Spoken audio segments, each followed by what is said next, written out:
Welcome to the Caribbean Edge, kids. It is Sunday, the 25th of October. The year is almost finished. And I want to say it's a rainy day in South Florida, so the rain will fall enough. So we're going to be speaking some Patwa today.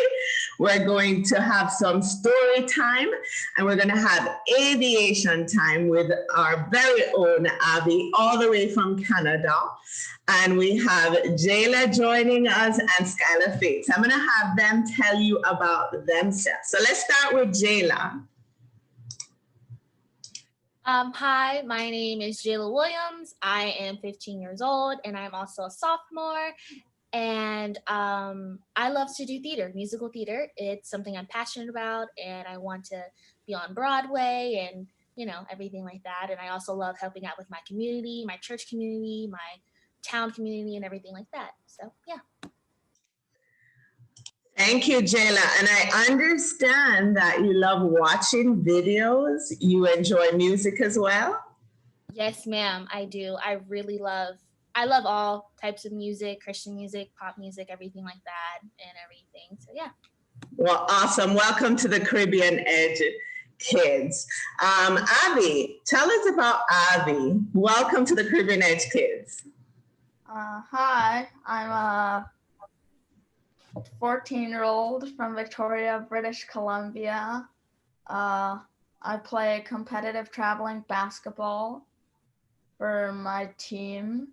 Yeah, I love aviation and airplanes, and I just want to teach you guys more about it, because there's only 2%, no, probably more.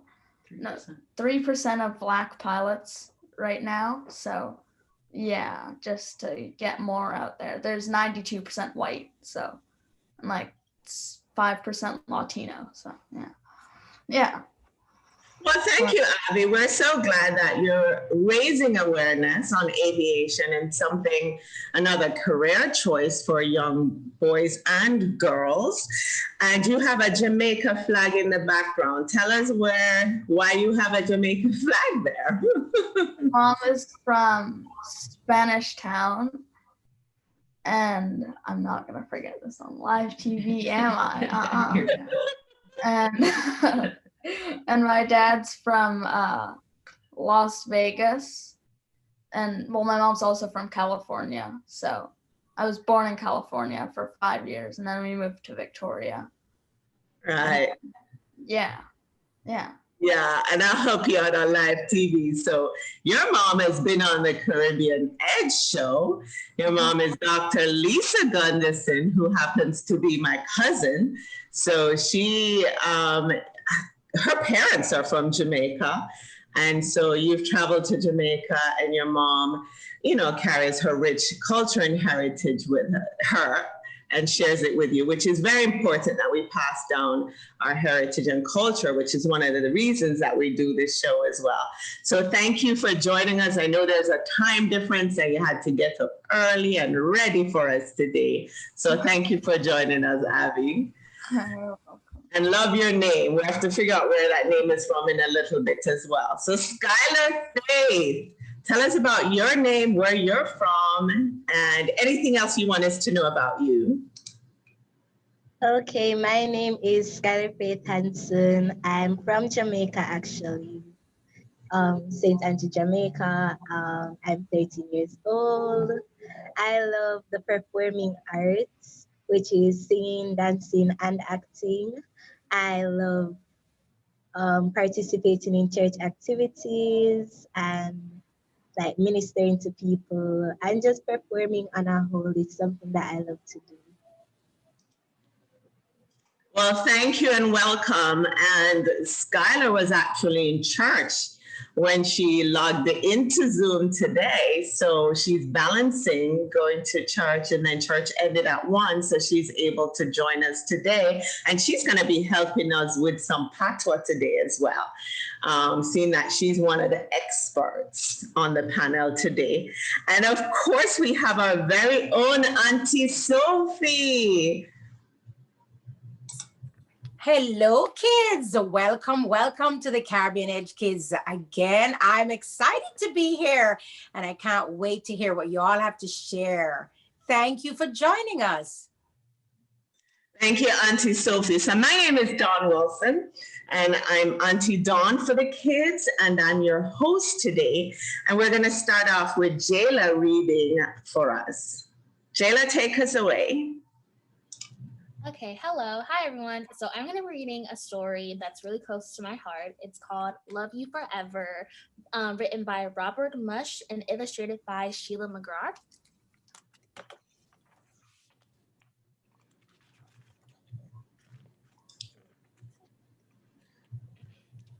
A mother held her new baby and very slowly rocked her back and forth, back and forth, back and forth. And while she held him, she sang, I'll love you forever, I'll like you for always, as long as I'm living, my baby, you'll be. The baby grew. He grew, and grew. He grew until he was 2 years old. And he ran all around the house. He pulled down all the books off the shelves and he pulled all the food out of the refrigerator. And he took his mother watched and flushed it down the toilet. Sometimes his mother would say, this kid is driving me crazy. But at nighttime, when the 2-year-old was quiet, she opened the door to his room, crawled across the floor, looked up over the side of his bed, and if he was asleep, she picked him up and rocked him back and forth, back and forth, back and forth. And she sang to him, I'll love you forever. I'll always like you forever. As long as I'm living, my baby you'll be. The little boy grew. He grew, and grew. He grew until he was 9 years old. He never wanted to take a bath or visit his grandmother or never wanted to come for dinner. And sometimes his mother wanted to sell him to the zoo. But as nighttime came, when he was asleep, the mother quietly opened the door to his room, crawled across the floor, and looked up over the side of his bed. If he really was asleep, she picked up the 9-year-old boy and rocked him back and forth, back and forth. And while she rocked him, she sang, I'll love you forever. I'll always have you forever. As long as I'm living, my baby you'll be. The boy grew. He grew and grew and grew. He grew until he was He grew until he was a teenager. He had strange friends, he wore strange clothes, and he listened to strange music sometimes. Sometimes his mother felt like she was in a zoo. But as nighttime came, when the teenager was asleep, the mother opened the door to his room, crawled across the floor, and looked up over the side of the bed. If he really was asleep, she picked up the great big boy and rocked him back and forth, back and forth, back and forth. While she rocked him, she sang, I'll love you forever. I'll always have you forever. As long as I'm living, my baby you'll be. The teenager grew, he grew and grew. He grew until he was a grown man. He left home and got a house across town. But sometimes on dark nights, the mother went into her car and drove across town. If all the lights in her son's house were off, she opened the bedroom window, crawled across the floor, looked up over the side of his bed. If the great big man was really asleep, she picked him up and rocked him back and forth, back and forth, back and forth. While she rocked him, she sang, I'll love you forever, I'll like you for always, as long as I'm living, my baby you'll be. Well, the mother, she got older. She got older and older and older. One day she called her son and said, you better come and see me because I'm very old and sick. So her son came to her, and when he came in the door, she tried to sing a song. She sang, I'll love you forever, I'll like you for always. But she couldn't finish the sentence because she's too old and sick. The son went to his mother. He picked her up and rocked her back and forth, back and forth, back and forth. And he sang this song, I'll love you forever, I'll like you for always. As long as I'm living, my mommy you will be. When the son had come home that night, he stood for a long time at the top of the stairs. Then he went into the room where his new baby daughter was sleeping. He picked her up in her arms and very slowly rocked her back and forth, back and forth. And while he rocked her, he sang, "I'll love you forever. I'll like you always. As long as I'm living, my baby you will be." The end. I love it. Oh, what a beautiful book. And you read so well. So what I got from that book is just the stages of life that we go through, right? We're taking care of our little ones, rocking them to sleep, singing to them, and then one day we're too old to do it. Unfortunately, in this story, he ends up rocking his mom to sleep as well as his baby girl, passing along the traditions. I love it. I can see why you picked that book, and I got goosebumps from that one. Why do you love it, Jayla? I love it because, like I said in the beginning of the interview, my mom, she read this book to me every night. And, you know, I love her so, so much. And I feel like I would do the same thing. I'm so protective over her and she's protective over me. And I feel like this book really just shows the love that like a parent and a kid has together and everything like that. And just shows that no matter what age I am, no matter if I'm 40, 60, whatever like that, I will always be there for my mom and she'll always be there for me, no matter what age she is. So really cute. Absolutely. And I met your mom on the Caribbean Ed, so I'm so delighted to see such a smart, loving young lady, respectful, and that your mom, you know, the love that your parents shared with us on that particular show is amazing, beyond measure. And we can see the beauty of that in you as well. So thank you. Aunty Sophie, any words for Jayla today? Yes, thank you for sharing that story, Jayla. That is absolutely amazing. I too was taken away by that. And I remembered reading that, come to think of it, to either my goddaughter or my daughter, just to show that a parent love will never grow stale. And it doesn't matter how old you are, you'll always be my baby. That is absolutely amazing. Thank you for sharing that. Of course. Yeah. Thank you for having me read that. And I'll say something to Auntie Dawn. She reminds me of my daughter with her spirit, again, in the performing arts, and that same jovial, kind, sweet spirit. And she reads so well. Thank you so much for sharing. Thank you. Yes. Impacting other young boys and girls that are tuning in to see this episode. We're going to switch over to Avi, who is going to tell us all about aviation. So what age did you start your interest? Because your mom sent me a picture, which I'll share with on the Caribbean Edge Kids later on, that you did at 3 years old. And it was amazing, the picture you did of the airplane. But tell us your journey with it.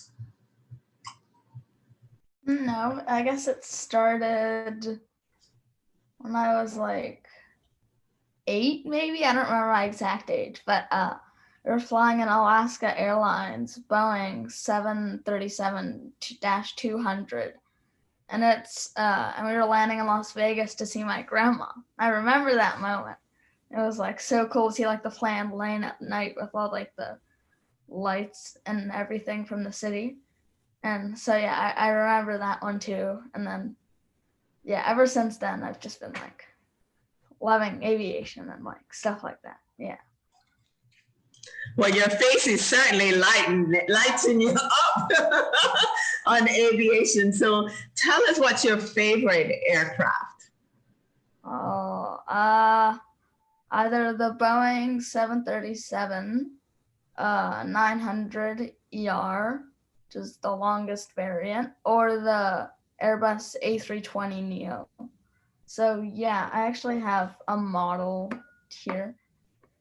If anybody, I mean, I know nobody would, but this is a Boeing 737 MAX 8. So, yeah, so interesting backstory with this one.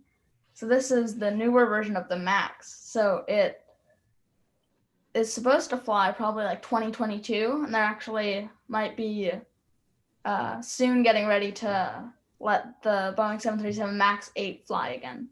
So yeah, that's the one that had the autopilot problems from the crashes back then. So yeah. Cool. So you have already flown a plane? Oh. Because I posted the video. So if you're watching and you haven't seen it, go on the Caribbean Edge or the Caribbean Edge Kids and you'll see it. But tell us how that took place, how it happened, and what was that like? It was very fun. It was a surprise for my birthday from my mom. So we went to this little aviation like school in Victoria, and my mom said, just come here. She had like a blindfold and whatnot. And then she took it off, and I was like in this weird little like coffee shop, and I'm like, what am I doing here? And then we went outside and I saw the planes. And we did a ground check, made sure everything was like looking good, working. And then we like took off in the Cessna 172 Skyhawk. Yeah, it was really fun. I did get to fly the plane for a little while, and I immediately started like basically like turning us into a bank angle. It was okay, but yeah, it was fine. I think I flew it for only like 10 seconds, but my mom over here thinks I flew it for like a minute. So so you've been studying planes. You didn't just go to the coffee shop and there you are flying a plane. Like, you've been studying it. Did you have training? Not really. Not for that, because there was another pilot who was like, it was more so like a tour flight in a sense, but I also had to like, I guess, give consent and stuff like that. But yeah. Yeah, they have you sign a bunch of consent forms, I'm sure. So you had the expert next to you, and you're there, and you're just flying. And how long were you up in the air for? Probably a solid hour, at least, I think. Wow. And what was the view like? Just tell us, just spill your guts. What was it like? We saw this big mountain called Mount Tomei, which looked really nice. I also saw my old school, or actually at the current time, my school. We saw it from an overhead view. It was really funny. Like, I don't think we saw our house, but yeah, we saw like we saw like downtown Victoria with all the big buildings and everything like that. So yeah, that was really fun. Yeah, so we just saw like downtown Victoria and like my old school, and yeah, it was cool from an overhead view, stuff like that. Yeah. Very nice. So what do you want to be when you grow up? Probably a first officer or a captain. So that's first officer. First officer or a captain. Yeah. Okay. So do you know about school? Like, if you were to tell other kids interested in aviation, you know, how long do they have to go to school for? What would you encourage them to do? Because it sounds like you're doing it for something from your heart. You're passionate about this. I see your face light up when you're talking about it. So what would you tell other kids that may be curious about it? Well, from your town, you should probably look up like just like aviation training, because where I live there's like nothing really right now. Like, there might be some sort of training, but I think it's like really expensive, and like there's not really like training that's like, I'm not trying to say training's always expensive. I'm just like, there's not really that much training to necessarily choose from. So you normally, I guess, just have to like go to college, especially if you want to learn passenger. Because normally if you're starting to learn how to fly at 16, you're probably flying like a bush plane or like trying to be like a private jet owner or something. But passenger, you go to college, go to the school, find your airline, then you actually choose what plane you want to take. So if I want to take this Hawaiian A330-300, I'll study for that one. Or if I want to take the Hawaiian 717, then I'll study for this one. So it's kind of like pick what you want. There's also this black aerospace. I'm having a brain fart, but it's like a black aerospace organization. If you look up black aerospace, they'll probably come up.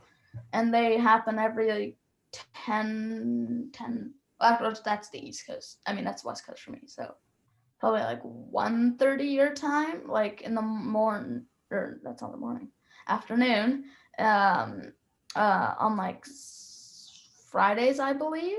Or, well, no, it couldn't be Fridays, probably on like Saturday. I'm sorry. Or like on Saturday or something.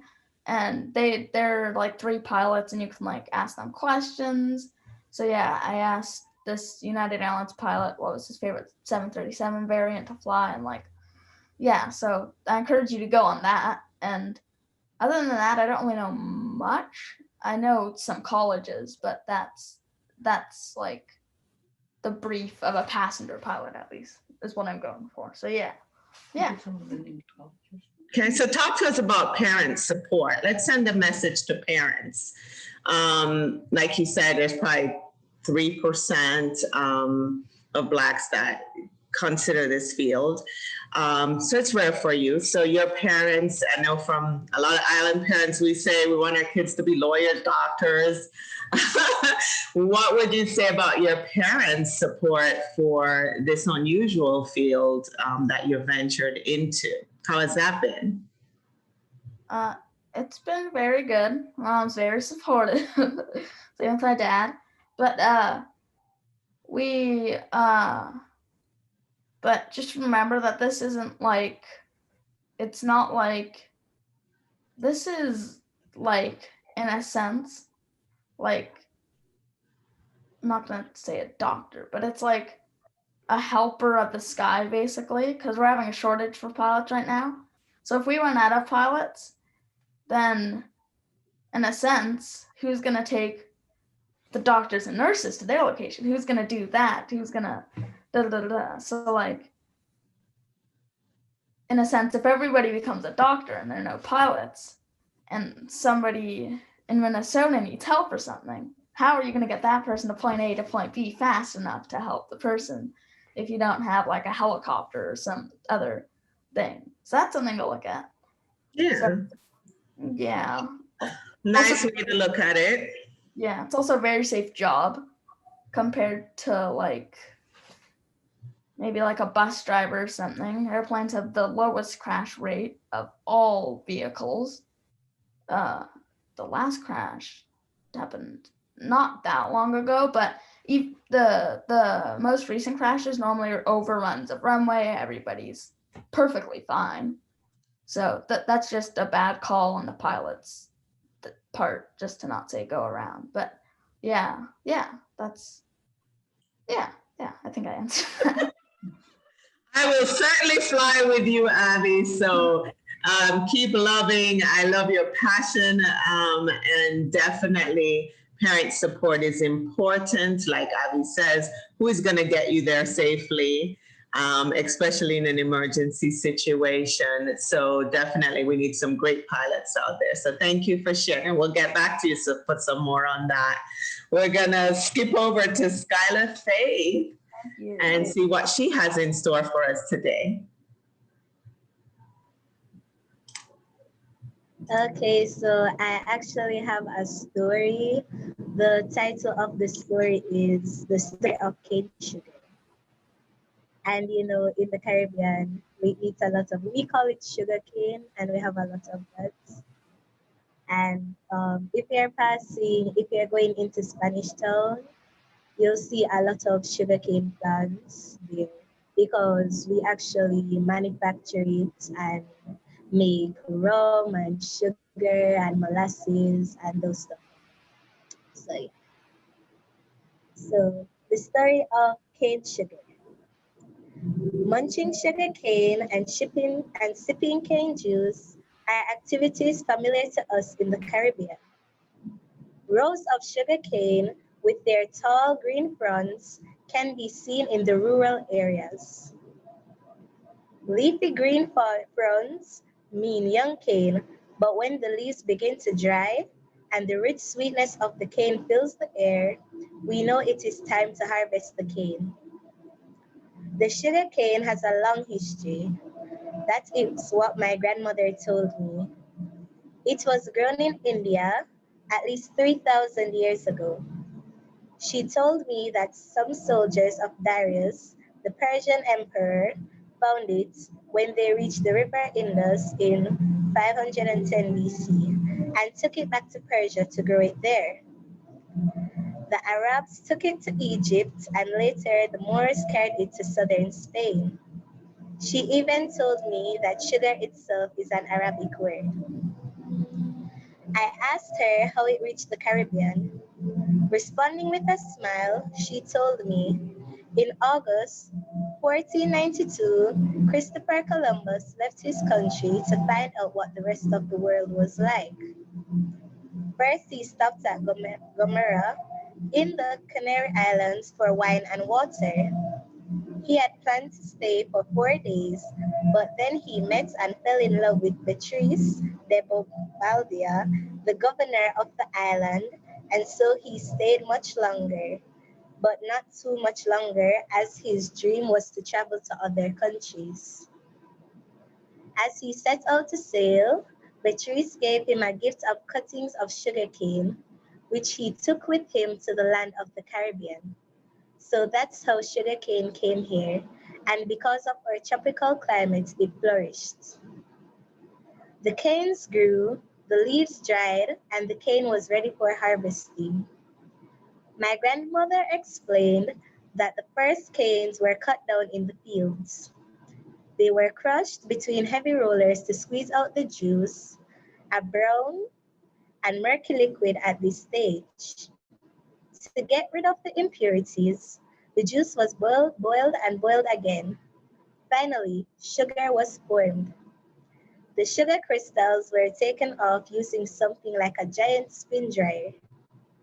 It was not an easy process, but in the 1820s, an African-American engineer, Norbert Relux, improved the process by inventing the multiple effect evaporator.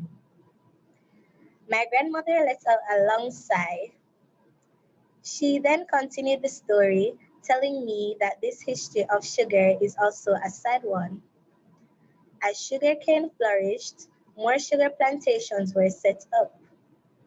Sugarcane became known as the white gold because sugar was a luxury that many Europeans wanted, and the Caribbean in the 17th and 18th centuries was the world's largest producer. The laborers were at first indentured servants from Europe, but many slaves were brought from Africa to work on these plantations. When the slave revolts led to the abolition of slavery in 1838, many ex-slaves left the plantations.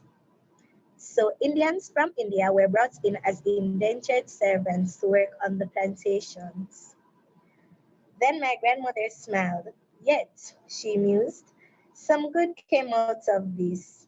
Sugar helped sweeten Caribbean society so that now we have, as the Jamaicans say, out of many one people.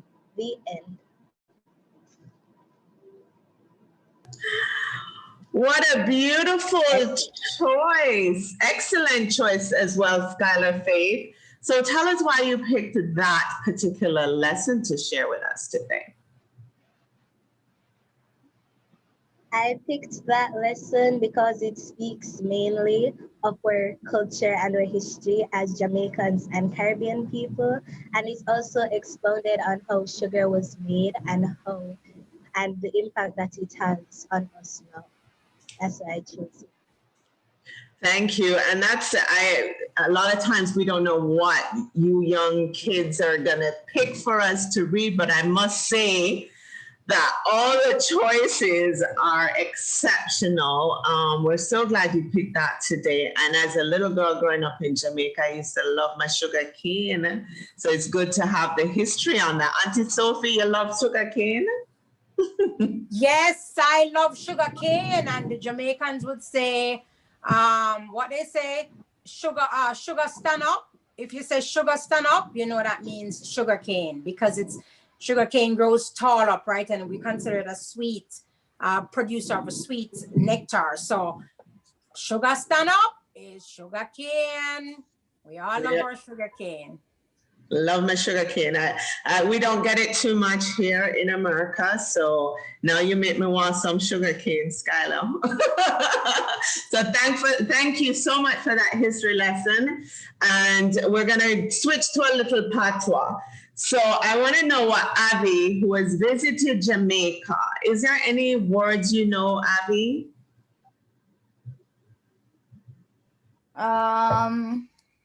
I know Duppy and Macias.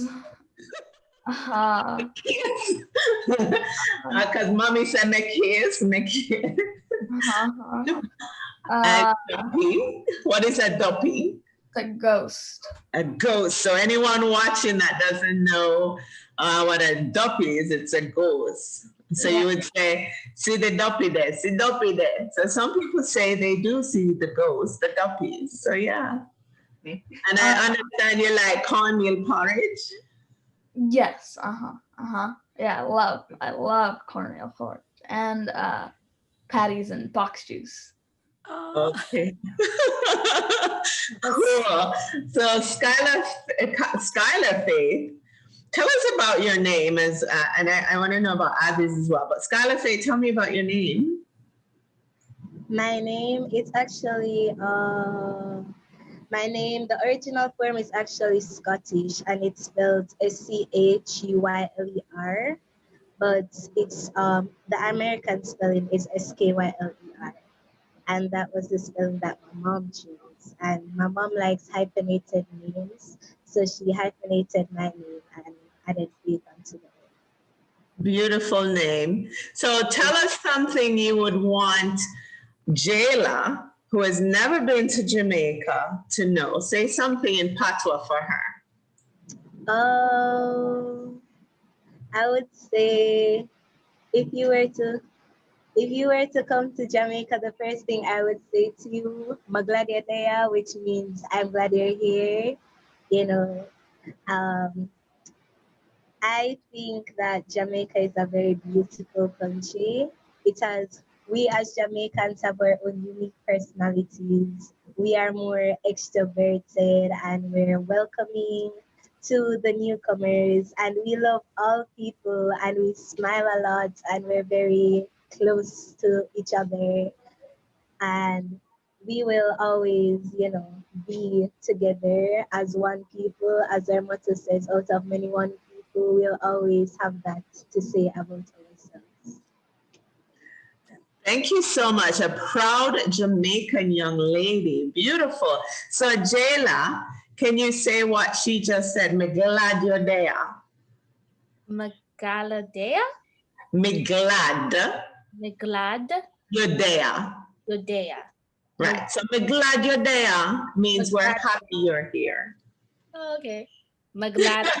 Did I say it right? I don't know. Thank you. Go for it. Me glad you're there. Magladea?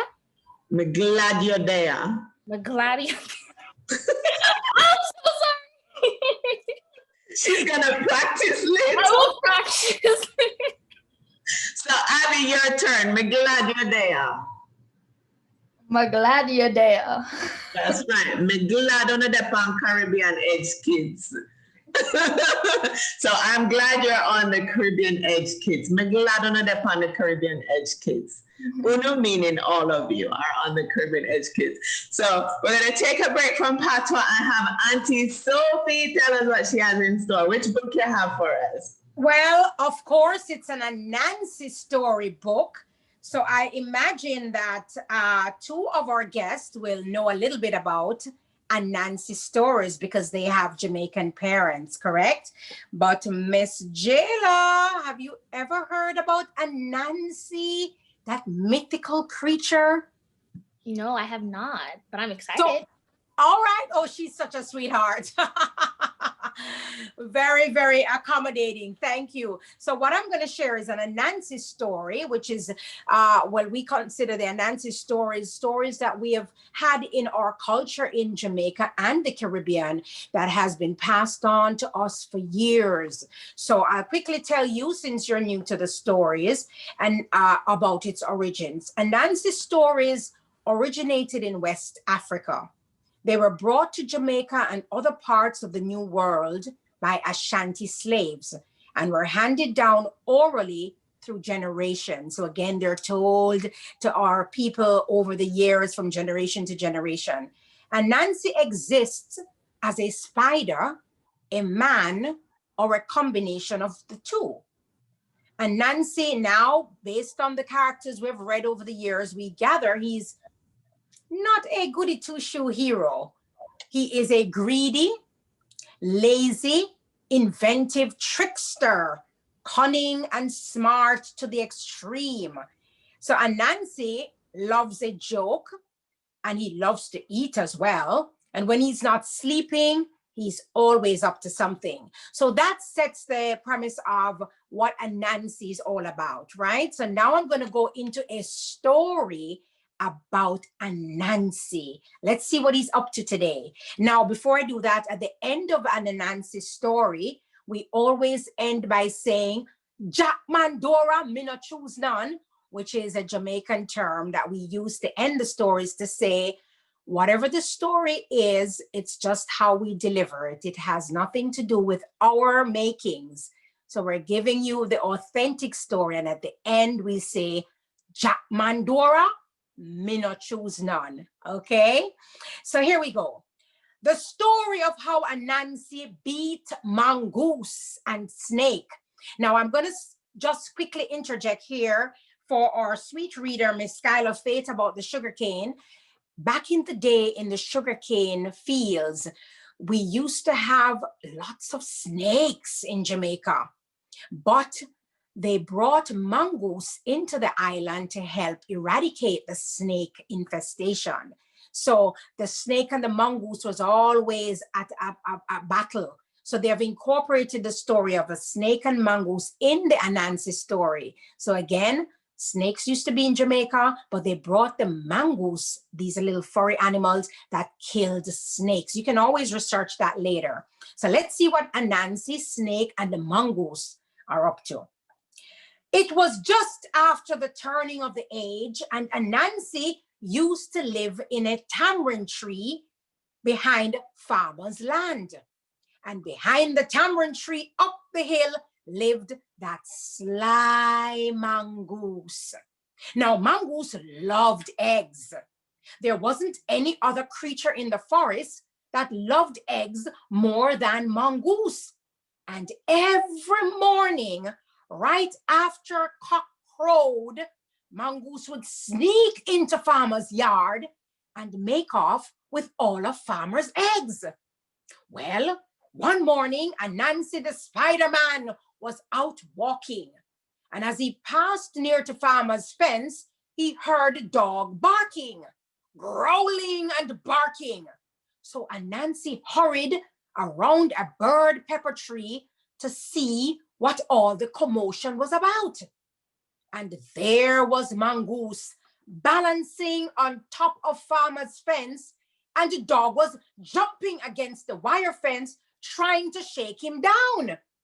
Mongoose's hands were full up with eggs, and every time dog jumped up and barked, the fence shook, and mongoose came close to falling and breaking all the nice big eggs. Mongoose! Mongoose!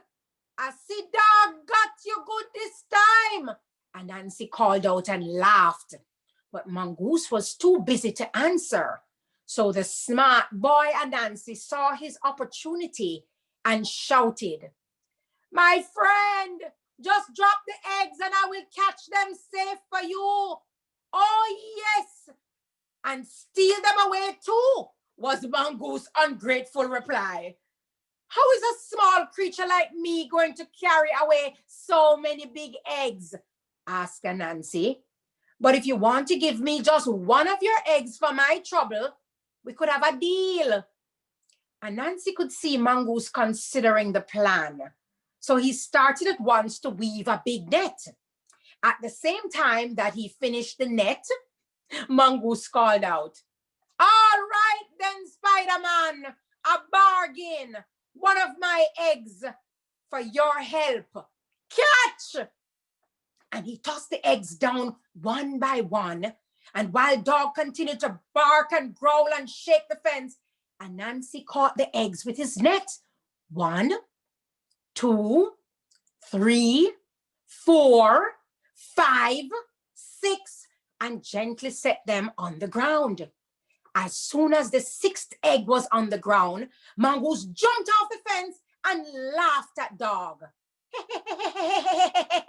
"I got away again, you old dog." And with that, Mongoose snatched up all the eggs, ready to run off. "Hey!" said Anansi. "A bargain is a bargain, Mongoose." But that sly Mongoose laughed again. "Spider-Man, I'm not giving you any at all. Spider-Man, and you're too small to take them from me." Well, Anansi got angry at those words. "Oh, yes, Mongoose," he snapped. "The Spider-Man is too small. I bet you come tomorrow when you reach for farmer's eggs. I, smart boy Anansi, will have taken them all already." Mr. Mongoose started to laugh at that. He laughed so much he almost dropped the eggs with his laughter. "Spider-Man, is a challenge you're offering me? Spider-Man, you want to try to test me?" And the Mongoose dashed away up the hill with all of the 6 eggs. Well, the Spider-Man decided then and there to teach Mongoose a lesson. Immediately he walked to the riverside where he knew Snake was spending the dry season. And when he got to the riverside, he saw Snake sunning himself on a rock. And Nancy called to Snake, "Snake, Snake, you're here still? I thought you were gone." Snake didn't even turn his head. "Go away, little Anansi. I don't have time for you and your games." "Oh, no, of course, indeed, Mr. Snake," Anansi called back. "It's just, I heard Mongoose talking." "Mongoose?" said Snake, raising his head out of curiosity. "What Mongoose could have to say?" "Well, he was saying how he's the most cunning creature in the forest," Anansi told Snake. Snake sniggered. "He was only trying to frighten you, little man." "Yes, I'm sure you're right," Anansi replied. "But it wasn't just me. He's been telling everybody in the forest. He's been saying how he's the best because he's the only one who could sneak past Dog and get farmer's eggs." "Is so?" answered Snake. "And who taught him all he knows, what little he knows?"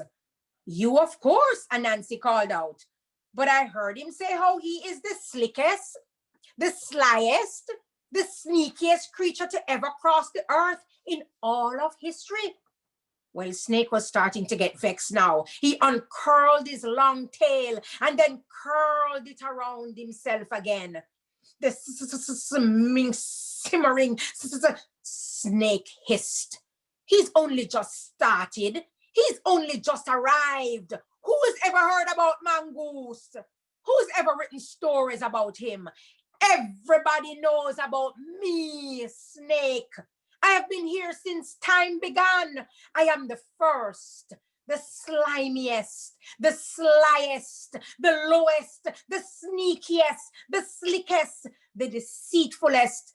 And wasn't it me there when the first garden got mashed down? And wasn't it me there turning people to stone upon that lady's head? So who could be afraid of Mongoose but Mongoose?" Smart boy Anansi could see his plan was working, so he threw a bit more fuel on the fire. "And he's telling everybody how you're getting old," Anansi added. How when you're sleeping, he sneaks up to you and tickles your nose, and how you're too slow and too fat to catch him. Well, Snake was really vexed now. Saucy, scamp, sneak up on me? Nobody sneaks up on Snake. It's Snake who sneaks up on people. That's what I told him, and Nancy agreed. I said, if you wanted eggs, you could go into farmer's yard at any time and take them before dog could find out. No, of course, Snake replied. Stupid dog is no match for me. I would be in and out before he even sniffed my scales. Well, yes, said Anansi, unless you go after cockcrows, because that bold-faced mongoose takes farmers' eggs first thing every morning. If you really wanted to get the nice big eggs, you'd have to go early before cockcrows. Then by the time mongoose arrived, the eggs would have been long gone. And he would know it's mighty Snake who did it. Who else? Yes, Snake hissed. He liked the idea. And imagine, my friend Snake, Anansi added. Imagine if while stupid mongoose is busy wasting his time sneaking past farmer's egg, you were up the hill in his house clearing out all the other eggs he's hiding. I mean, he would know who is the slyest then, who is the sneakiest, who was the one under the master's heel. Yes, Snake hissed. He loved the idea. So early the next morning, Cock could crow.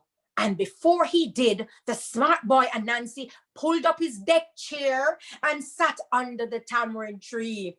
Sure enough, just as the sun started to push the night out of the sky, Snake came sliding by.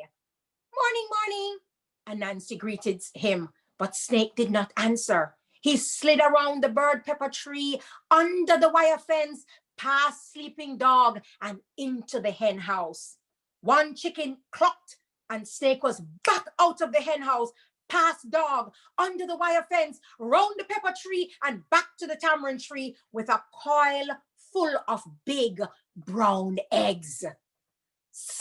Spider-Man, you are the witness, Snake hissed. Who is more sly? Who is more sneaky than I? Not Mongoose, answered Anansi. Snake unopened his coil and let the eggs roll onto the grass. What is the sum? Asked Snake. How many eggs you see? 1, 2, 3, 4, 5, 6. All the eggs in the hen house. And after you get the eggs from Mongoose's den, the whole forest will know who is the most cunning creature of all, announced Anansi. Snake lifted his head up and declared, that will be easy for me, little man. It's like taking the apple off the tree. And he left the 6 big eggs under the tamarind tree with Anansi and slithered up the hill to Mongoose's house. In no time at all, Cock crowed, and Mongoose came hurrying down the hill, past the bird pepper tree, under the fence. He ran into the hen house, and immediately the chickens started to cluck and squawk. And dog jumped up and ran to the hen house, barking. Well, Mongoose had to dash out of the hen house without a single egg, and dog chased him all the way to the fence, barking like he was going crazy. Mongoose got away by the tip of his tail and ran straight to Anansi by the tamarind tree. You bad boy, Anansi, Mongoose shouted. You 8-legged boy, Anansi. You thin-foot, big-belly boy, Anansi. Anansi smiled. What's the matter, Mongoose? He said. You want to borrow an egg this morning? Mongoose could only stare at the nice big eggs in Anansi's sack. Anansi laughed. Sly Mongoose, you can't believe your eyes. Sly Mongoose, I'll give you 1 if you care to buy. Hush! Mongoose shouted. You lazy boy, Anansi. You never got all those eggs by yourself. You're too small, Spider. You're too weak, man. That may be, laughed Nancy. But who has farmer's eggs today? Mongoose was too vexed to leave it there. He started sniffing. He sniffed until he caught Snake's trail. And it's like he realized at once where Snake's trail was leading to. So without another word, he left Nancy and hurried back up the hill to his den. As soon as Mongoose was gone, Nancy hid the eggs behind the tamarind tree. Then he pulled out a big crocus bag and slung it over his shoulder and cautiously followed Mongoose up the hill. As he went, he hummed a ditty to himself. Eggs for breakfast today, eggs for dinner tonight. I eating eggs tomorrow, poach, boil, scramble, or fry. Now, Mongoose house was built right at the edge of a waterfall, and the noise of the waterfall was so loud that you couldn't hear anything but the noise from the waterfall.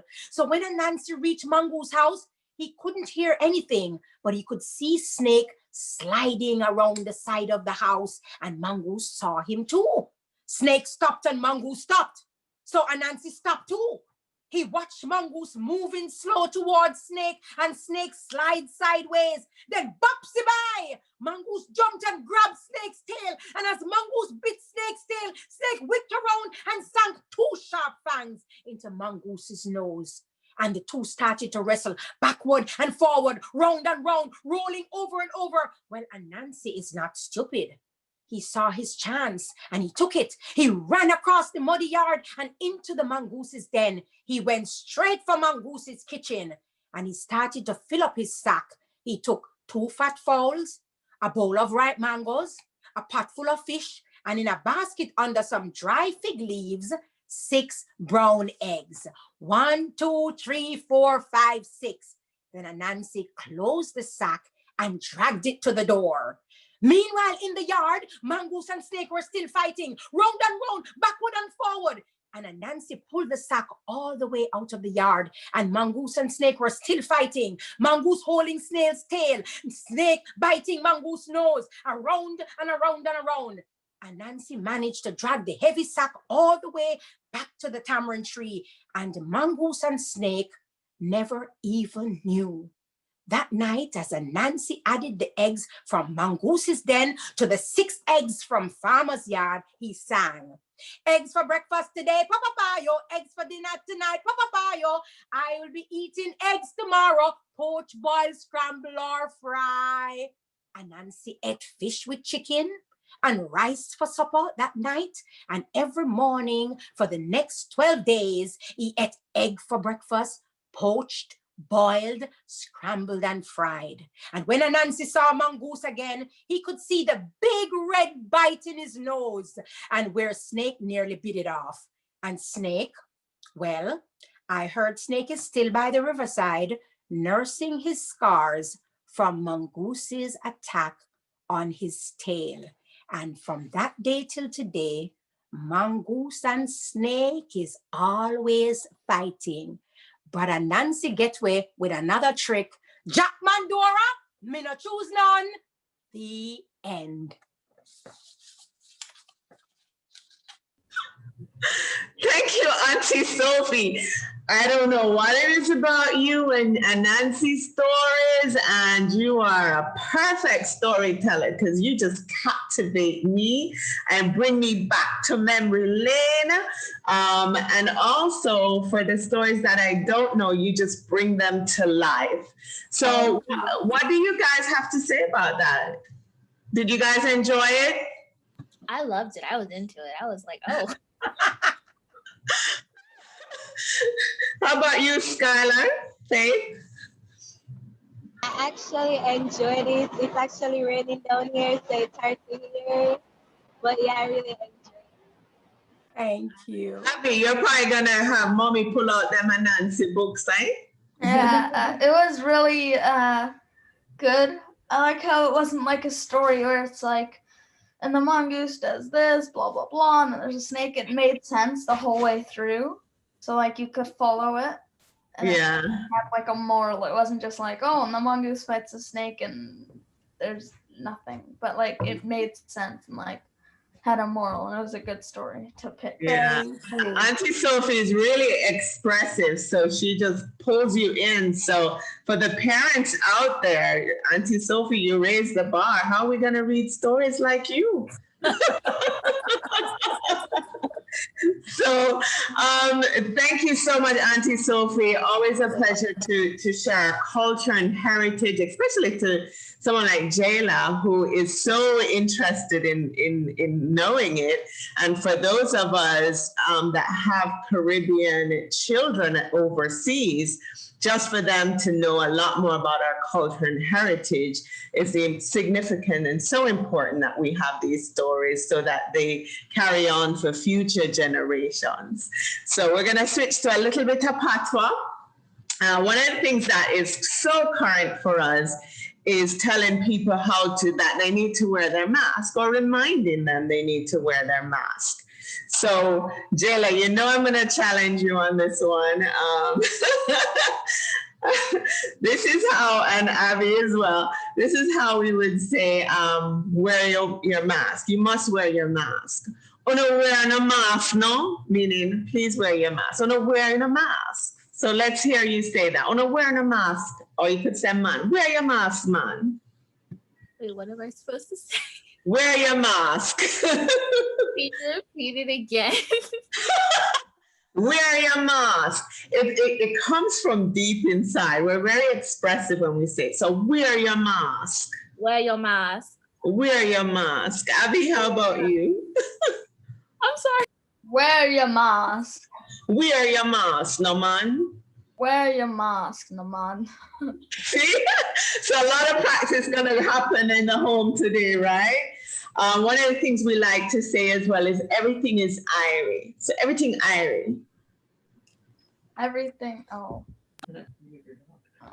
is Irie. Everything Irie.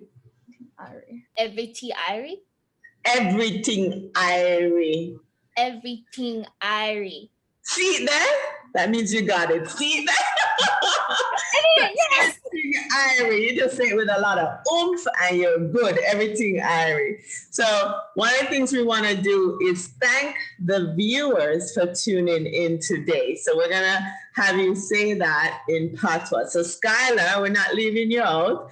How would you thank the viewers for tuning in today in your best Jamaican language? In Patwa, Yes. Magglad ya there, magglad ya from Mickey's, you know. Thanks for coming out. Watch again. You see. Your seat, yeah, man. So, Avi, tell us about your name and anything else you want the viewers to leave with as far as aviation. And if you have plans to help teach other kids, how can they find you? I'm going to start a YouTube channel in probably December, probably, and start teaching people on there. And it'll be totally free, of course. I want to clear up one thing, though, for anybody who gets mad at me in the comments, that these two are not both 717. This is a 717-200, but this is an MD-85. So these, I believe, are still flying, but they're going to be retired in like a year. So sad, but yeah. And then I'm going to tell you what my name is. It's Avi. It's Jewish. It means God is my father, I believe. Yeah. And yeah, that's where my name comes from. And then Irie is also the name of my dog. Yeah, so that's what we named him. And yeah, he was like a black lab, like kind of pit bull mix thing. Yeah. Is it going to be called Aviation with Abby, or do you know the name yet? Yeah, probably. Yeah, I think so. So we'll certainly share the link, young man, once you have that up and going. And I know you said probably in December, but it needs to be up in December because we're advertising it. I'm sure mommy will help you and daddy will help you get that going. So keep us posted on that. Jayla, we can't let you off easy. You have to say something in Patwa to the viewers. So let's see. Lord, we thank you for tuning in. La, we thank you for tuning in. Yeah, man. Good. Anything you want to leave the viewers with today that we should know about you? Well, since everyone was talking about their names, my name means God's favorite. So yeah. I don't know how my parents came up with Jayla. I think they just said that they just liked how it sounded and how my name is spelled different from others. So my name is a bit unique. But yeah, it means God's favorite. But yeah, that's pretty much it. It's a beautiful name, and thank you for sharing that with us and for being on the Caribbean Edge Kids, and an awesome reader, setting examples for other young boys and girls out there. So we can't thank you enough for sharing your reading skills with us today. So keep reading, okay? Thank you for having me. This was so much fun. You're welcome. We're going to have you back to come chat some more Patwa with us, okay? Yes. I will practice. I will actually practice. I really will. Good. I love it, because I love to have you back and you tell us everything you learn. You too, Abby. Thank you so much. And Aunty Sophie. Yes, as usual, I'm blown away. What a beautiful set of children. Thank you all for sharing with us this beautiful Sunday. I know that Skyler-Faith is having rain in Jamaica right now, but she has sacrificed her time to come and share with us. And we thank you all. You have three beautiful names.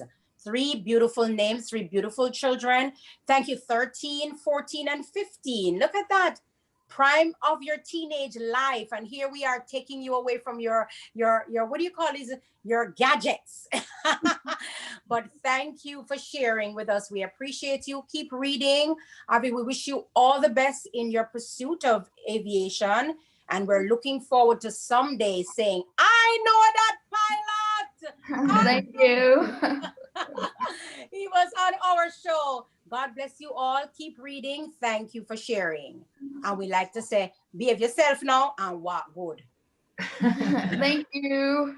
Thank you for viewers for tuning in. Thanks for your comments. Remember to share this episode as we continue to educate, motivate, and inspire, and have a little fun. So thank you for tuning in. Have an awesome week and stay safe. One love. One Bye-bye. Bye. Thank you so much.